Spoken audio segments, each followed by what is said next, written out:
अस्सलाम वालेकुम याली मदद मां तव्हांजी पंहिंजी आयशा महक ऐं मां तव्हांजे लाइ खणी आई आहियां हिकु ज़बरदस्त तोहफ़ो।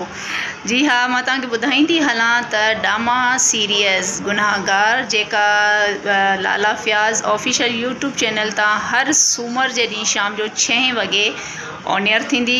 अॼु उन जी पहिरीं क़िस्त लाला फयाज़ ऑफिशियल यूट्यूब चैनल ते ऑन एयर थींदी। सो ॾिसण जे लाइ तव्हां लाला फयाज़ यूट्यूब चैनल खे सब्सक्राइब कयो त जीअं तव्हां हर सूमर ते उन जी नई क़िस्त ॾिसी सघो। तमामु ज़बरदस्त सीरीज़ आहे हीअ। इन जो डायरेक्टर आहे लाला फयाज़। तमामु ज़बरदस्त सीरीज़ आहे, तमामु ज़बरदस्त स्टोरी आहे ऐं इन जो डायरेक्टर जेको काफ़ी महिनत करे रहियो आहे। त तव्हांखे इन सीरीज़ में लाला फयाज़ बि नज़र ईंदा ऐं इन सां गॾु सिंध जा ॿिया बि आर्टिस्ट आहिनि। त इन सीरीज़ खे ज़रूरु तव्हां ॾिसो, लाइक कजो ऐं पंहिंजा